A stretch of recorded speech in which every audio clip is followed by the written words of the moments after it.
Chapter 11. We have pizza with extra tears.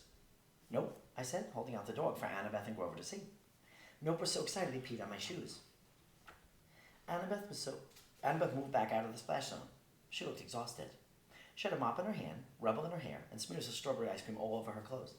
Grover was standing up now, at least, but he still looked like he'd been punched repeatedly in the stomach. Adorable pup, Annabeth said, but I don't think we can pass him off as Hecuba. Where'd you find him? I told him the story while Annabeth mopped up the pee. I guess always being prepared has its disadvantages. When you're the one who happens to be holding the mop, you get to mop. Neither Annabeth nor Grover scolded me for failing to find Hecuba and Gale. Maybe they're just too tired, or maybe they figured we were doomed anyway, so we might as well be doomed with a cute puppy. Poor little guy, Grover said. Some nasty cut on his back. Nope, barked Nope. Yeah, Grover agreed. That's okay. What did he say? I asked. Well, he's just a pup, Grover explained. He isn't barking in complete sentences yet. Basically, he said, I pee on boy. Boy is mine. Makes sense, I said. Anyone else want to hold him? Annabeth leaned her mop against the wall and came to get the puppy.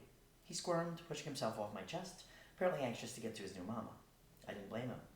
There we go, Annabeth said, embracing the dark mass of hell fluff. Who's a good Nope? The dog licked the side of her face and peed some more.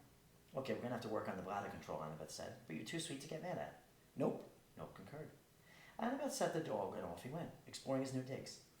Every time his nose bumped into something that startled him, a chair, a menacing-looking coffee table, he leaped back and barked at it until he was sure it had submitted to his puppy dominance. Grover, can you get him healed up, I asked. I figured you were his best hope. Grover had trouble reading my eyes. Our emotions had been connected for years, ever since he formed an empathy link with me in 7th grade. He was well aware of how mad I'd been earlier. I could tell he was still weighing down by a strawberry-scented cloud of guilt. Nevertheless, he seemed to realize I was making a peace offering. Sure, he said, a little nature magic and a warm bath. He'll be good as new. Come on, Nope. Nope. He obediently followed Grover towards the kitchen, barking and snapping at the satyr's hooves. I turned to Annabeth. So what now? That's what I do anytime I have a problem I can't solve, which happens like every 60 seconds. I asked Annabeth. She looked down at my pea-soaked clothes and her own splattered clothes. First, let's get cleaned up. I'll meet you back here in 30 minutes. I must have been pretty tired because I staggered into a bathroom I hadn't seen before, where the shower sprayed sideways at the toilet. I didn't feel like finding another bathroom, so I just rolled the water to corkscrew around me and took a tornado shower. It worked out okay, though I didn't get my hair a swirly that wouldn't come out no matter how much I combed it. We reconvened in the ruins of the great room. I'm not going to say I felt refreshed and more hopeful. When I looked at Hecuba's empty dog bed, Gale's heavy metal harness, and the shattered stained glass windows, I felt a sinkhole opening in my stomach, swallowing all my hopes of getting through the week alive. But at least I was clean, and so I was with my friends. Somehow Annabeth had managed to order pizza. How she got it delivered to an invisible mansion without the use of a phone app, I don't know. It smelled amazing, though. She was sitting cross-legged on her tattered, half-burned bedroll, chomping on a slice of mushroom and black olive. Lying on the floor next to her were 3 door knockers she'd rescued from the wreckage of the front entrance. They were silent, probably still in shock from losing their purpose in life to a giant rampaging goat monster. As for Grover, he was eating garlic breadsticks. I knew from experience this would make his breath smell putrid for days, but the guy had a rough afternoon, so I wasn't going to protest. Nope scampered back and forth between Annabeth and Grover, nuzzling for bites and wagging his tail so hard his whole body shook. Grover had done a great job of getting him cleaned up and bandaged.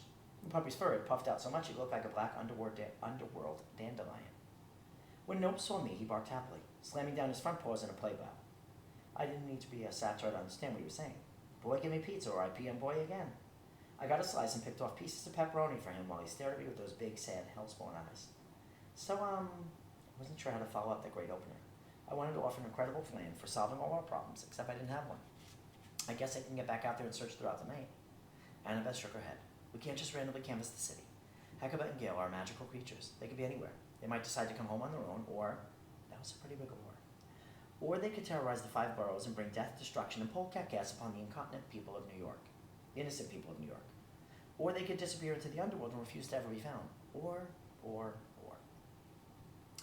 My eyes drifted up to the balcony where Hecate's crossed torches were still fixed on the railing. Maybe we could use those, I said. Seems like an emergency. They might, I don't know, light a way back home for the pets. Annabeth's friend told me she'd already thought of this and dismissed the idea. Just a gut feeling? But leave those torches on. They're a serious last resort. They might even alert Hecate that we're in trouble. First, we should try to think our way through this, solve the problem on our own. Problems, plural, I said. Missing hellhound, missing polecat, destroyed house. Grover dared his tears away with the end of breadsticks. Guys, don't say it, G-Man, I told him. Don't apologize. Annabeth's right. We're going to figure this out. He heaved a sigh, possibly because Nope had taken advantage of his distraction and stolen the breadstick. It possibly tasted even better seasoned with salty satyr tears. We all mess up, Annabeth consoled him. Remember when Percy sent Medusa's head to Mount Olympus? Or when he got a nosebleed and woke up Gaia? Or that time, are you just running a list of times I messed up? Are you just running down a list of times I messed up, I asked. Annabeth shrugged. You're cute when you mess up. That didn't seem to help Grover's mood. He watched listlessly as Nope chewed on his left hoof. We're all going to die, he sobbed. We're going to die with a puppy, which is always how I wanted to go. But still, nobody's going to die, Annabeth promised. We still have 3 days before Hecate comes back. Grover moaned. You're right, then we'll die on Halloween, with all of our friends watching. I took a second to protest. Wait, you already sent out the party invitations? Of course, he said. This morning, before everything went strawberry. I gave them to Leori. I imagined dozens of wind spirits carrying Grover's letters to Camp Half-Blood and beyond, fancy envelopes fluttering into the hands of every demigod we knew. Join us Friday for a party at Hecate's. Watch us die a painful death. Costumes optional. I sighed. Grover. It's okay. Annabeth sounded like she was trying to convince herself as much as the rest of us. That just gives us more incentive to fix everything. We know our deadline. We've got work to do. She brushed her hands on her pants and stood up. Tomorrow morning I'm calling in sick. My spirits lifted. Cool, me too. No, you don't, she said. I'm ahead in my schoolwork. You need to go to class. Oh, I complained. Look, she said, hellhounds usually only roam at night, right? I guess, but Hecate said we should walk them twice during the day. And polecats are naturally nocturnal too, aren't they? She turned to Grover. Oh, I think so, he said.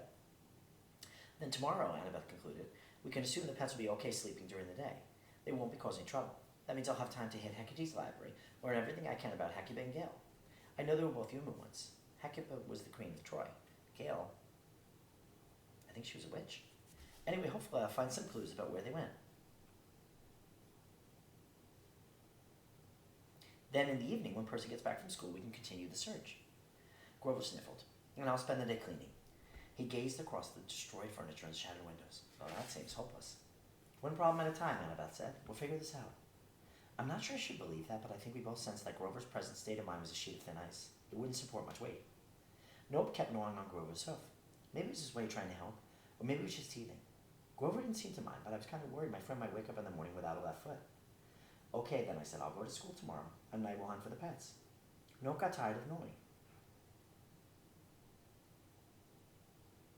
He yawned, curled up next to Grover, and closed his eyes. The pup is the right idea, Grover said, I guess. And just like that, he keeled over and began to snore. I wished I could fall asleep as easily as satyrs and pups. I imagined Grover dreaming of strawberry fields, while Nope dreamed of tasty goat hooves. I glanced at Annabeth. I could see the exhaustion and anxiety on her face. Used to be when we were younger, she was better at hiding it. Or maybe I just didn't know her as well then. We're going to get through this, I said. She looked surprised. Me comforting her, kind of switching things up. Yeah, she said. We've overcome worse, right? For sure.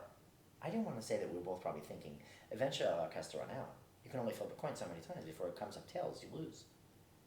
But there was no point in dwelling on that. Instead, I cleaned up the pizza, said goodnight to the eels, and got ready for bed.